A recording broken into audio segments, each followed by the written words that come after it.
殺力。去年我測過一顆名為 AI-MAX395 的 SoC， 它不僅有着媲美4060的核顯，更憑借着大內存當顯存的設計，在大模型推理上壓着主流桌面卡打。但今年，懂的都懂。由于內存暴漲，普遍 AI-MAX395 的大內存主機漲到了2萬塊。對於普通消費者來說，這價格搞 AI 魔改卡不香嗎？我原本還想着 AMD 今年得衝一波 AI PC 紅利吧，畢竟隔壁來勢洶洶。一看發布會，我人傻了，全是馬甲。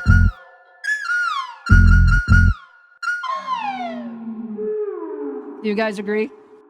但當我實測了天選 Air 2026後，我只能說 AMD 高低改給隔壁華碩可以。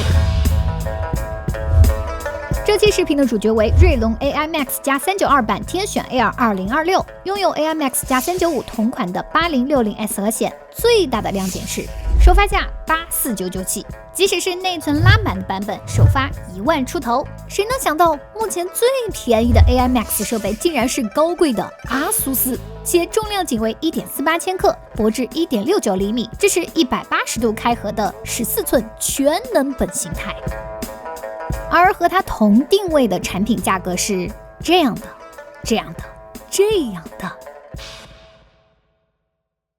如果你是純打遊戲，這個價位段可以看向5070遊戲本；但如果你對筆記本的需求是主生產力兼顧遊戲，還要輕薄便攜，那麼 AI-MAX 392版的天選 Air 就有點超模了。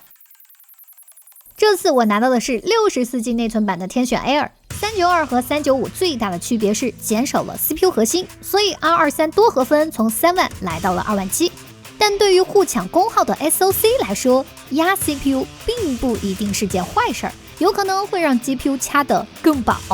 實測 AI-MAX 392的 GPU 性能比395強了約10%，SoC 總功耗也從120瓦下探到了95瓦。而天選 Air 卻用了一套3熱管雙97葉片的冰川散热壓一顆95瓦的 SoC， 簡直高射炮大蚊子。即使手動增強模式，雙烤也就70來度，你正常使用幾乎聽不到風噪。而遊戲方面和理論大差不差，如果不開插幀，晨光山和5060 Laptop 比較接近。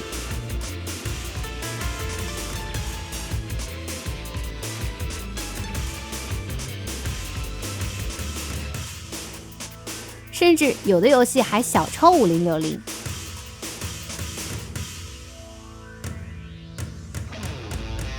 當然，5060最大的優勢並非傳統性能，而是光追和 DLSS 4.5多幀生成。不過你要說 AI-MAX 吧，也有杀手鐧。如果在顯存殺手遊戲中手動分配 48G 顯存，閣下該如何應對呢？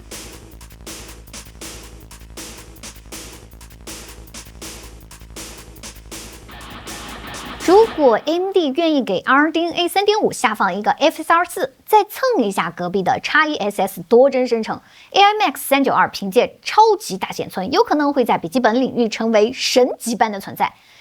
但現在它最大的優勢還是 AI 和生產力。在去年我測換插時，不少觀眾認為桌面獨顯輸給395是因為顯存，你倒是多測點小模型啊！我當時的腦內回路是跑 AI 顯存屬於第一要義嘛。那麼這次我們主要來看中小型模型，並採用了桌面端4060 Ti 5060作為性能參照。首先是4筆以內，這種超微小模型5060、4060 Ti 憑借酷大優勢非常大。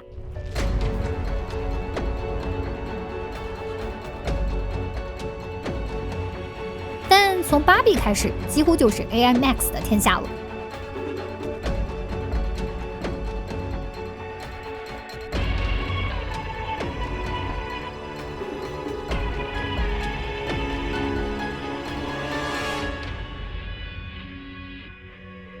而到了30筆 ，AI-MAX 靠顯存優勢簡直數倍碾壓。目前50系筆記本最大的問題是入門卡顯存過少，8090筆記本又太貴。AI-MAX 一旦上了筆記本形態，把價格壓到1萬以內，在移動端跑 AI 同價位簡直是亂殺。當然，搭載392的天選 Air 憑借着4通道的內存，很多傳統生產力表現也比較亮眼。尤其是內存狂魔 AE， 甚至都不用和14寸全能本比，16寸遊戲本來了也沒用。這是16寸遊戲本雙通道工程加載速度。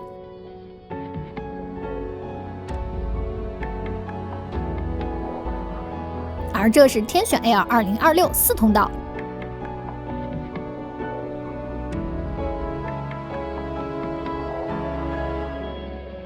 除了載入速度 ，AE 導出時間快了10%，剪輯軟件 PR 在複雜工程中也強了20%，甚至在 AMD 傳統弱項 Blender 的測試中表現並不賴。如果 AI Max 392上桌面端平台，其實談不上驚豔，要大內存買魔改卡就是了。但如果要是塞進14寸全能本，還把價格控制住，那性質就不一樣了。目前 AI Max 被用到最多的領域是迷你 AI 主機。據我所知，很多 AI 主機玩家會搞集群並行計算。雖然 AI Max 單機沒有隔壁貴，不過 USB 4互聯的方式速度比 DigiX Spark 和 Mac Mini 組多機差太多。但筆記本上你會發現，英特爾消費端重心在1000克左右的輕薄商務本 ，NV 消費端重心是2000克左右的16寸遊戲本。所以 AI Max 配14寸的天選屬實有點相互成就。如果你對筆記本的需求是生產力、兼顧遊戲，還要有便攜性，那麼我十分推薦 AI Max 版的天選 Air 2026。除了大語言模型，它現在也能跑 Comfy UI 全工作流。最大的優勢是在內存暴漲的情況下，把價格、性能、散熱、重量做到了微妙的平衡，甚至讓我擔心能不能用首發價搶到。目前的缺點在於最高只有64G 內存，並且沿用了上一代的老模具。以上就是本期視頻的全部內容啦。屏幕前的各位選筆記本一般看哪個尺寸和價位段呢？喜歡我的視頻記得一鍵3連，最後祝您身體健康，再見。